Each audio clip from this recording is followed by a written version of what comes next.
We'll get started with the opening statement from Coach Duffy, and that will be followed by questions for the student athletes. So with that, Coach, go ahead.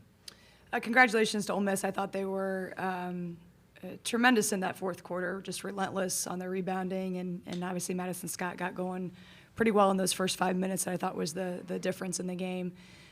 But I can't say enough about my team and their effort and their grit today, and really across the whole season. I feel for our seniors right now who won't get another shot to play a game, but just overall, just so proud of our young women and what they've accomplished this season. All right, we'll go to questions for the student athletes. Rose, Liza, you guys were the offensive bright spots for you guys. How were you able to create looks for yourselves tonight? I think just playing well off our teammates. We knew they were going to come out aggressive and being physical with us, and we tried to use that to our advantage with our cuts, with our movements, and I think just taking advantage when we could get downhill. And I know Liza was battling in the paint, trying to get those paint touches for us. So I think just good ball movement and trusting our teammates. Yeah, I would say one of our strengths, especially in the tournament now, is our versatility as a team. So we can get to a lot of different things in our game. So I think that just being able to, like Rose said, go inside, outside, do what we do a little bit and move the ball, that really helped us today. Yeah, you mentioned how physical the game was. Can you talk about that a little bit? It was obviously very back and forth. What adjustments did you guys have to make on the floor in order to keep up that physicality? I think just meeting them early, as Coach was saying, they were relentless on the rebounding battle, so trying to get our guards to come in and help our posts out. I know they were battling the entire game, just trying to put a body on their bigs. And then obviously with their guards, they're athletic, they're crafty, trying to put a body on them early so we could get the advantage, trying to get the rebounds. Yeah, not much to add to that. I think when you're undersized, you really got to do your work early, like Rose said, carve out space early because, if you start at a disadvantage, it's going to be really, really tough to try and get that back. And then tough fourth quarter, a couple of scoring droughts in that final frame. What do you guys look at as a factor as to why those happen and what can change to make the offense more efficient in the final quarter?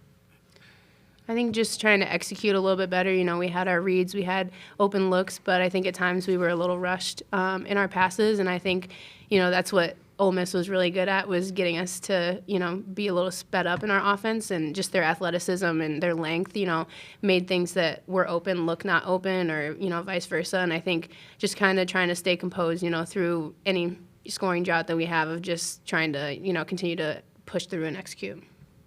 Yeah, not much to add. The first thing that came to mind for me, too, was pace. So we knew that they were going to try and speed us up coming into this game, and we handled it pretty well. 3 out of 4 quarters, got a little sped up, like Rose said, the last quarter there. So pace is a huge piece to our offense. Do we have any additional questions for our student athletes? All right, thank you very much for joining us. You're welcome to rejoin your teammates. So we'll now open up to questions for Coach Duffy. Coach, same question to you. The scoring drought's been a reoccurring theme. What's got to change there in order to keep the offense efficient in the fourth quarter? Yeah, that first 5 minutes of the fourth quarter was critical, and it was kind of a combination of Maddie Scott was just got extremely hot. We tried to jump on her right hand and, put bodies around her, and she just kind of got it a little bit into the zone. So it put, again, then more pressure on your offense to score in that time. And I thought earlier in the game, we could give up an offensive rebound and still defend again, and, you didn't feel like you had to score every possession. But once she got going, and whether that was a dump-off pass she made to her bigs or she got it on the rim, that got them just their momentum going with their defense. I thought when she got hot, they turned up their pressure.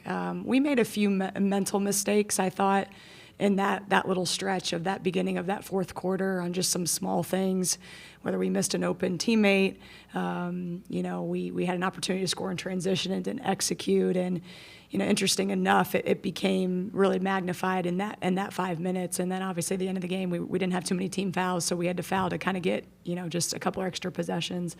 Every game's a little different with why you can't score, or why, there's some reasons where you have really good looks and they don't go in, and that's the game of basketball. And then sometimes you have to really look yourself in the mirror and say, hey, we could have done better to execute. But give Ole Miss a lot of credit, just the way their intensity changed in that fourth quarter. Kurt Rallo, South Bend Tribune. Can you talk about Karlen's 1914 game? I mean, Liza, she was, double-double today, but I just am so proud of her through this entire year. She's been one of the most improved players in the country. Coming into this year, I kind of joked because she didn't really want to be labeled a go-to player, and then we couldn't help but call her a go-to player because of how much she improved and how much she wanted to put the team on her back. And, she just fits so well into our system, the way she can score inside and out. And then she really just matured with having that target on her back and having the best defender guard her. And so just overall, the way she, could have a 30-point game, she could guard another team's best post defender, she could guard on the perimeter, is just a phenomenal story of just how great she was this year. And I think the neat thing is I think she has another level to get to. And I know you guys heard from her yesterday, too, of just she's a civil engineer. She's working around the clock, whether that's on her basketball game, on her academic side. She's a great leader for us. It's really just a story of if you kind of stay in the fight, you stay in the process. You're patient with development, how she turns into a star player for us. And she'll also be the kid that you could see her a little bit right now, how she wants a couple of those shots back. She thinks she could play better defense, and that's why she's been really good. But just a phenomenal, epitome of a student athlete right now in a good way. How did you adjust to Franny and Jordan dealing with foul trouble, and how did that kind of disrupt your team's flow, especially early on with Jordan picking up 3 fouls quick? Yeah, that was tough. When you're your fifth-year senior, one of your best players, we had to sit her. And then, when you're in this juncture of the season, usually if a kid has 2 fouls, you might be able to get to the half. But it was like, I got to put her back in. We don't have it tomorrow if we don't win this game. And then, we executed a set really, really well. And they called an illegal screen on it, which happens. I thought, and that's a little bit of Ole Miss's athleticism and physicality through it. And that was her third, which was hard. And then it's hard to get in a rhythm sometimes. And I think she tried, but it wasn't really her night. I thought Franny got a couple, cheap ones, but I thought she overall had a really nice game for us when she was in. And, we're nowhere without those 2 players. So I just really feel like one game doesn't, define what they've done for us. Franny in her 5th year here, and then obviously Jordan, what she's meant to this program and just her durability for us. She struggled through injury all year this year, and the fact that she's playing and had a shot to play in the big dance is something we're just so grateful for.